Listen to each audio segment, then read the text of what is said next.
চট্টগ্রাম অঞ্চলে ডেঙ্গুর প্রকোপ আবারও ঊর্ধ্বমুখী। পরিস্থিতি মোকাবেলায় প্রথমবারের মতো এক টেবিলে বসল সব সংস্থা। মশাবাহিত রোগ প্রতিরোধে এবং প্রজনন স্থল ধ্বংসে ক্রাশ প্রোগ্রামের আওতায় আগামী শনিবার থেকে চট্টগ্রামের সব সরকারি দপ্তরে শুরু হচ্ছে বিশেষ পরিচ্ছন্নতা অভিযান। এদিকে চট্টগ্রামে গত ২৪ ঘণ্টাতেও ডেঙ্গু আক্রান্ত হয়েছে ২৯ জন। হাসপাতালে বাড়ছে ভিড়। সিলন টি রপ্তানিতে শীর্ষে।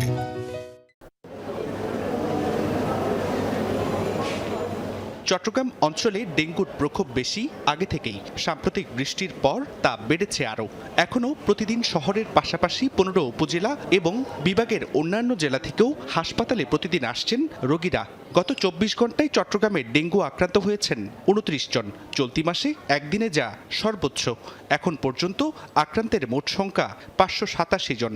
এখন দেখতে পাচ্ছি একদিনের জ্বরেও ডেঙ্গু রোগীর লক্ষণগুলো চলে আসে। যেমন ধরো অনেক রোগী প্রচণ্ড মাথা ব্যথা বলতেছে, পেটে ব্যথা বলতেছে, বমি বলতেছে। ইভেন একদিন জ্বর থাকা সত্ত্বেও রোগীটা ডেঙ্গু রোগের লক্ষণগুলো চলে আসতেছে। তো সেই ক্ষেত্রে বলবো কারো যদি জ্বর যদি একদিন থেকে যদি চলেও যায়, তাহলে আমাদেরকে বলবো যে স্বাস্থ্যকর্মী যারা আছে ডাক্তারের পরামর্শ নিয়ে যাতে অবশ্যই টেস্ট করে নেয়। ডেঙ্গু মোকাবেলায় সব সংস্থার সমন্বয়ের ঘাটতি নিয়েও প্রশ্ন ওঠে। অবশেষে মশার প্রজননস্থল ধ্বংস ও পরিচ্ছন্নতা কার্যক্রম জোরদারে জেলা প্রশাসন, সিটি কর্পোরেশন সহ সব দপ্তরের প্রতিনিধিদের নিয়ে বৈঠক হয় সকালে। বর্জ্য ব্যবস্থাপনা, পরিচ্ছন্নতা ছাড়াও বিভিন্ন সমস্যা নিয়ে আলোচনা হয়। সিএনজিতে করে যাচ্ছেন, আপনি একটা চিপস খাচ্ছেন, ফেলে দিচ্ছেন প্যাকেটটা বাইরে। আপনি মিনারেল ওয়াটারে যে খেয়ে বোতলটা ফেলে দিচ্ছেন বাইরে। আপনি কোনো না কোনোভাবে এই ধরনের ময়লাগুলো হয়তো আপনি বাসে করে যাচ্ছেন, বমি করছেন, বমির সহ ওই পলিথিনটা সহ বাইরে ফেলে দিচ্ছেন। সবার সিদ্ধান্ত মতে মশাবাহিত রোগ প্রতিরোধে এবং প্রজননস্থল ধ্বংসে শনিবার থেকে চট্টগ্রামের সব সরকারি দপ্তরে শুরু হচ্ছে বিশেষ পরিষ্কার পরিচ্ছন্নতা অভিযান। চট্টগ্রামের যে ঐতিহ্য রয়েছে, এটি যে বাণিজ্যিক রাজধানী এবং এর যে একটা বিশাল একটা বৈচিত্র্যময় ইতিহাস আছে, আমরা সেই ইতিহাসকে তুলে ধরতে চাই। আমরা একটা সুন্দর নগরী হিসাবে মাননীয় প্রধানমন্ত্রী ৯ তারিখে আসবেন, সেদিনই তার সামনে আমরা দেখাতে চাই। ডেঙ্গুর বিস্তার ঠেকাতে শুধু সরকারি উদ্যোগ নয়, বাড়ির আঙিনা ও আশপাশের পরিবেশ পরিষ্কার রাখার পাশাপাশি জমে থাকা পানি অপসারণে নগরবাসীকেও সচেতন হওয়ার পরামর্শ দেন চিকিৎসকরা। Zubair Rifat, Jamuna news, Chittagong.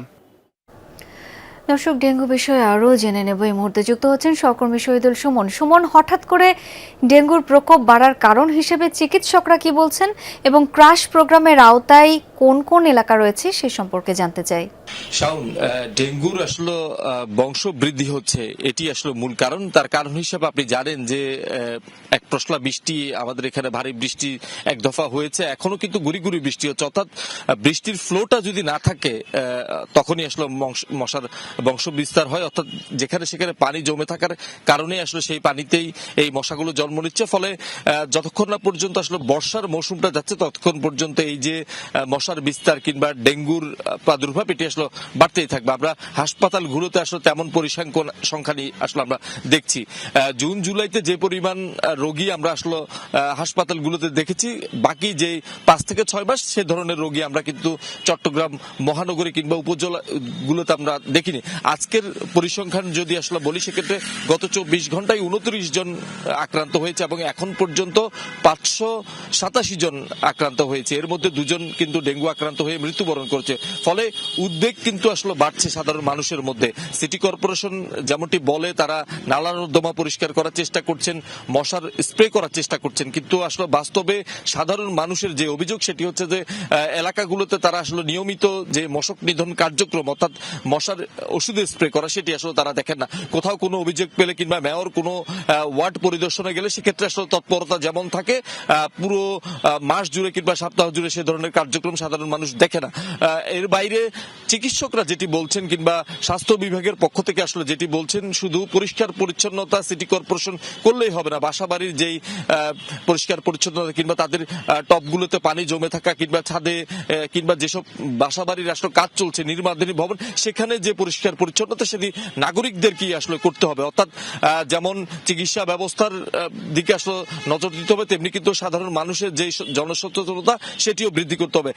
Civil surgeon কার্যালয় থেকে যেটি বলছে, এই যে সময়টুকুতে আসলে ফুল শার্ট অর্থাৎ হাতাওয়ালা শার্ট পরা কিংবা যখন দিনের বেলাও মশারির ভিতর থেকে জীবনযাপন করা, ঘরের মধ্যে থাকলে সেই বিষয়গুলোর যেমন জোর দিচ্ছেন, তেমনি কিন্তু হাসপাতাল যারা কর্তৃপক্ষ রয়েছে তারা বলছেন যে মশক নিধন কিংবা এই যে ডেঙ্গু আক্রান্ত হলে কিভাবে তারা আসলে সামাল দিবেন পরিস্থিতি, আরো বেশি যখন পরিস্থিতি খারাপ হবে তখন সেই বিষয়গুলোর জন্য কিন্তু চট্টগ্রাম মেডিকেল কলেজ কিংবা জেনারেল হাসপাতাল আলাদা করে ডেঙ্গু কর্নার খোলা হয়েছে এবং যে ধরনের কিট কিংবা অন্যান্য ওষুধপত্র সরঞ্জাম যে বিষয়গুলো আসলে দরকার ডেঙ্গু চিকিৎসায়, সেই সবগুলোই আসলে প্রস্তুত রাখা হয়েছে, এমনটি হাসপাতাল কর্তৃপক্ষগুলো থেকে আমাদেরকে জানানো হয়েছে।